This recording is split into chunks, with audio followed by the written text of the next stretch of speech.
Dans ce nouvel épisode, je voulais vous parler d'un client à moi qui a hérité d'un appartement dans la ville de Barcelone et je vais vous expliquer comment est-ce que j'ai réussi à l'aider et à l'accompagner pour le vendre au plus vite.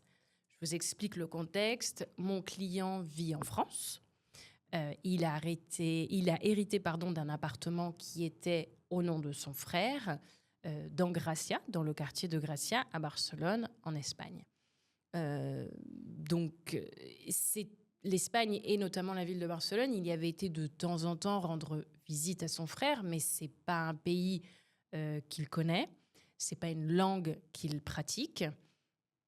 Et en fait, malheureusement, son frère était malade. Bon, il est décédé. Il ne s'attendait pas à avoir cet héritage, donc il m'appelle désemparé en me disant bon, ben voilà, il y a une succession à gérer. Moi, je suis physiquement en France. Je sais comment ça se passe les successions en France, mais là, c'est en Espagne. Je vous avoue que je suis perdue.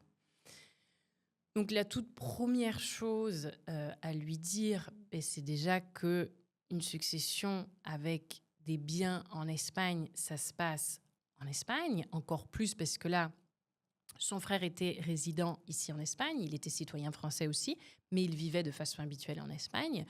Il est d'ailleurs décédé en Espagne. Donc, le pays de compétence, ça c'est le règlement européen qui prévoit ça, le pays de compétence du règlement de la succession, c'est l'Espagne. Donc, il me dit, qu'est-ce que je dois faire? Est-ce que je dois prendre un avocat? Est-ce que je dois prendre un notaire? Et comment ça se passe? Donc, pour les successions, comme pour l'achat d'un bien immobilier, il y a une personne totalement indispensable pour mener à bien le dossier, c'est le notaire.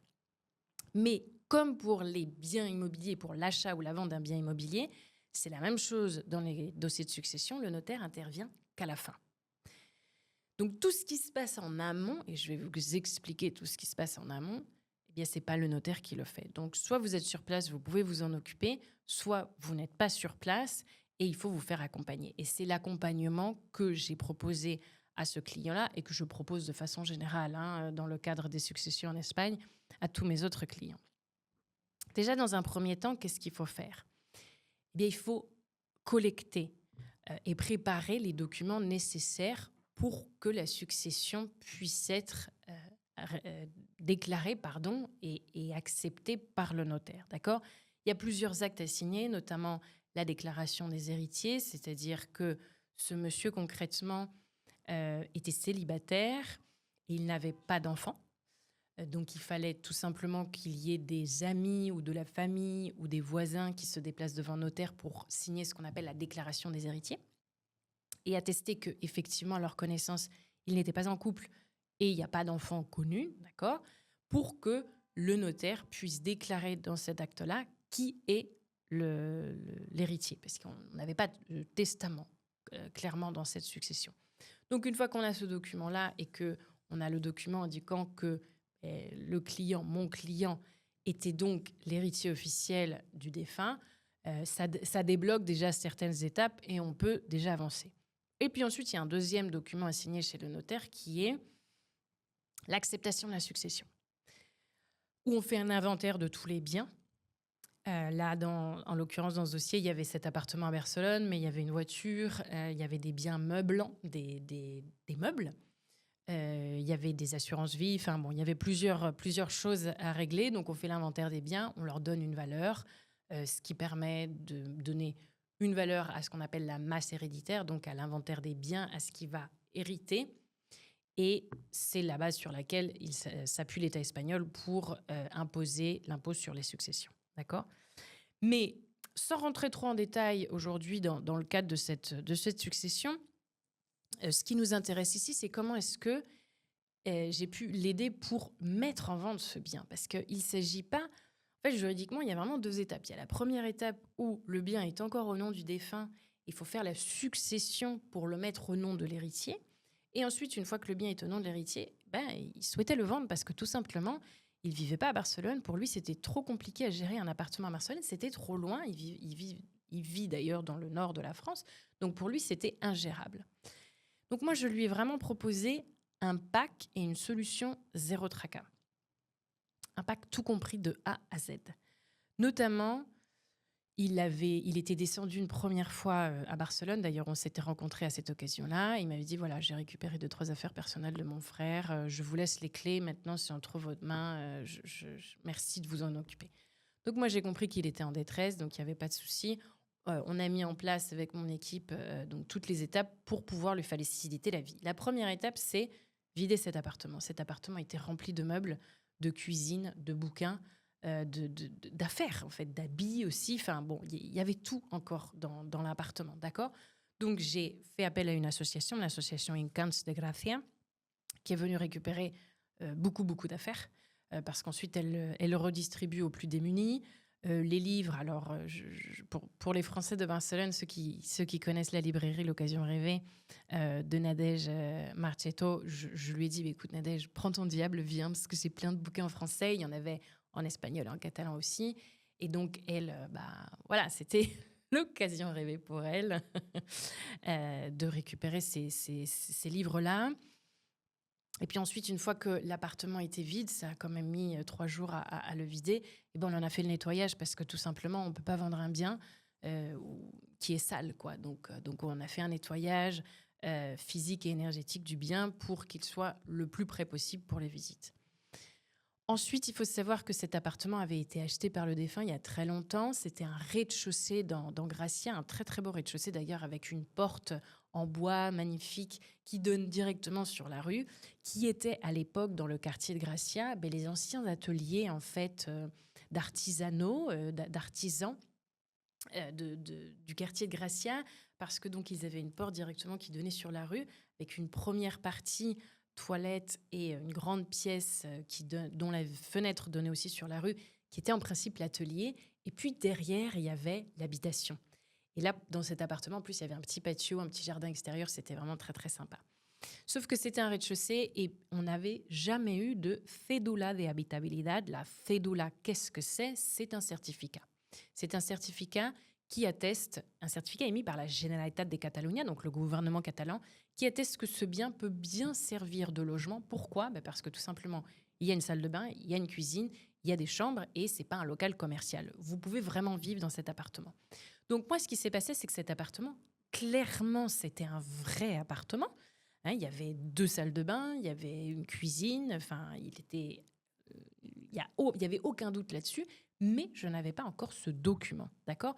Donc j'ai fait appel à un architecte, super calé sur la question, parce que une chose est d'avoir un appartement qui a déjà eu une cédula et elle est expirée, il faut simplement la renouveler. Ça, c'est une démarche qui arrive très fréquemment, parce que les cédulas ont une durée de validité d'entre 10 et 15 ans en fonction de leur date d'émission. Donc, si elle est expirée, il faut simplement la renouveler. En principe, ça ne pose pas de problème. Mais là, la particularité, c'est qu'on n'avait jamais eu de cédula. Ce document n'existait pas pour cet appartement. Et qu'est-ce qui se passe? Quand on a cédula, on arrive sur un marché immobilier donc de vivienda, de logement. D'accord? Sans cédula, cet appartement aurait été considéré sur le marché immobilier comme un local commercial. On n'est pas sur le même marché et on n'est pas sur la même valeur du bien. Donc, acheter un bien sans cédula, qui est équivalent à un local, même si c'est un vrai appartement physiquement, mais juridiquement, c'est considéré comme un local, il perd de la valeur. Donc, c'était important pour mon client qu'on obtienne ce document, d'une part parce qu'il n'y avait aucun doute qu'on puisse l'obtenir, sauf que ça a été très long, mais il n'y avait aucun doute qu'on puisse l'obtenir parce que l'appartement était un vrai appartement. Et en plus, parce que justement, pouf, on atterrissait dans le marché immobilier des logements. Donc, mon architecte a fait une première visite, il a fait des photos, des vidéos, il a envoyé le dossier à la Generalitat. On a dû, je vous avoue, ça n'a pas été facile, on a dû se bagarrer un petit peu avec la Generalitat pour obtenir ce document, pour la simple et bonne raison que c'est toujours comme ça. Quand on a un appartement qui n'a pas de cédula, il demande des documents complémentaires, notamment il a dû aller à la réserve documentaire aux archives du cadastre pour obtenir les plans, etc. Enfin, ça a été laborieux et je ne vais pas vous mentir, je pense qu'on a mis bien 4 ou 5 mois à obtenir la cédula, mais on l'a obtenue. Et l'attente en valait la peine parce que vraiment, pour pouvoir le vendre à un meilleur prix, sachant qu'il n'y avait aucun doute, et l'architecte me l'avait dit aussi, il me dit, on n'a aucun doute, on aura cette cédula, on va l'avoir un jour ou l'autre. Mais bon, voilà, l'administration a des délais que tout le monde ne comprend pas forcément tout le temps. Alors ensuite, une fois que l'appartement était en condition, on avait la fédoula, on avait fait aussi le certificat énergétique, mais bon, ça c'est très rapide. Le même architecte qui m'a fait la fédoula est venu, hop, il m'a fait le certificat énergétique. Ça, on n'a pas besoin de passer par une accréditation de la Generalitat. Une fois qu'on avait tous les documents, je fais appel à mon réseau professionnel que j'ai tissé depuis 17 ans maintenant dans l'immobilier en Espagne et on réussit à vendre l'appartement off-market, mais vraiment off-market, en moins de 10 jours. On fait 2 jours de porte ouverte, mais vraiment littéralement porte ouverte parce que comme je vous l'expliquais en plus, la porte en bois, la belle porte en bois, les anciennes portes en bois des quartiers de Gracia est ouverte sur la rue. Donc, porte ouverte, on programme des signatures. On a un total de 13 visites. Alors, des visites qui étaient calées avec mon réseau professionnel, mais des gens qui passaient dans la rue, qui ont vu la porte ouverte, et qui se disaient qu'est-ce qui se passe, l'appartement est à vendre. Ce sont des voisins. Il y avait des voisins qui regardaient, qui disaient mais attendez, moi j'habite en face, je suis très intéressée. Venez. Voilà. Donc, on a 13 visites et on a, au bout de 2 jours de porte ouverte, 4 offres. 4 offres qu'on peut présenter à mon client, le nouveau propriétaire. Et il y a une des offres où on arrive à se mettre d'accord, bien évidemment. Donc, ça y est, la réserva est signée. On a demandé un montant de réservation, de réserva. Donc, ça y est, l'offre est faite, la vente est faite. On est d'accord sur le prix. Alors, la dernière étape, c'est que mon client étant en France, et en plus il travaille, donc il n'a pas de facilité pour venir rapidement, il ne pouvait pas se déplacer en Espagne. Donc, qu'est-ce qui se passe quand on ne peut pas se déplacer en Espagne en fait, on n'a pas d'autre choix que de donner une procuration à une personne de confiance sur place pour qu'elle puisse faire les démarches de vente, d'accord ? Donc, dans ce cas-là, le client m'avait confié cette procuration, m'avait octroyé, on dit une procuration, aussi bien pour régulariser la succession que pour la vente. Donc, en fait, mon client s'est déplacé une seule fois à Barcelone, la fois où on s'est vu et où il m'a donné les clés. Et il m'a dit, voilà, maintenant, je vous passe le relais, c'est à vous. Et pendant qu'il est... Et c'est la seule et unique fois où il est descendu en Espagne et où je l'ai vu d'ailleurs. Ensuite, il est remonté en France. Moi, bien évidemment, très régulièrement, je l'informais des différentes démarches que je faisais. Et bien évidemment, avant de vendre le bien, je lui envoie l'acte de vente. Je lui explique, parce que l'acte de vente est en espagnol, je lui explique tout. Mais c'est moi qui ai tout signé en son nom, d'accord ? Donc, comment ça se passe, faire une procuration ? Lui, depuis la ville dans laquelle il vit, il a été chez son notaire de confiance ou de famille.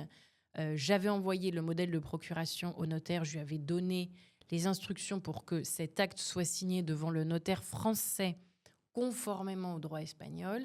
Et une fois que le notaire français avait signé, on a postillé le document à la cour d'appel compétente et on l'a traduit par une traductrice assermentée ici en Espagne. Traduction en Espagne, bien sûr. Ce sont des termes un petit peu barbares peut-être, apostille, traduction assermentée, mais c'est la procédure normale pour qu'un document signé en France devant une autorité française, donc là le notaire, ait une validité en Espagne et qu'on ne puisse pas me dire « non mais ce document, vous dites qu'il est valable, mais en fait, moi, qu'est-ce que j'en sais ?» Eh bien, il y a une procédure spécifique qui s'appelle l'apostille, qui est prévue par la Convention de la Haye, et donc tous les pays signataires de cette convention reconnaissent dans leur propre pays un document étranger avec ce tampon-là. D'accord ? Donc, une fois qu'on a pu faire tous ces documents, eh bien, tout simplement, j'ai vendu le bien. J'ai vendu le bien. Les fonds ne sont pas passés par mon compte.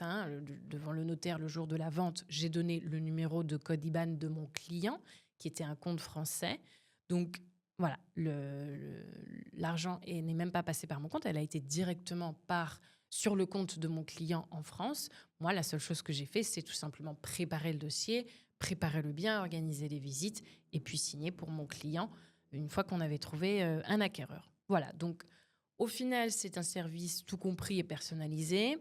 Il y a 100% de satisfaction client parce que le but est atteint, zéro tracas pour lui, notamment dans le cas des dossiers de succession. C'est déjà quand même traumatisant d'avoir un dossier comme ça.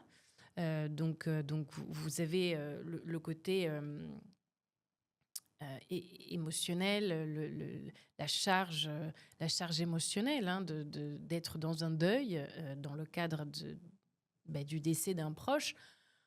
Gérer tous les papiers, voilà, c'est très compliqué. Encore plus quand c'est pas dans votre pays, c'est pas dans votre langue. Qu'est-ce qu'on fait?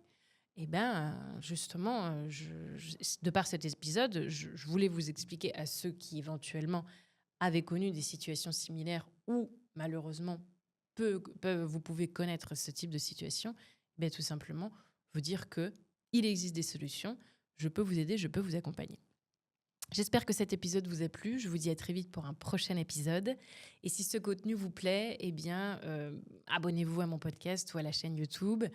Vous pouvez laisser une note ou le recommander à d'autres personnes pour soutenir mon travail. Je vous remercie, à très vite.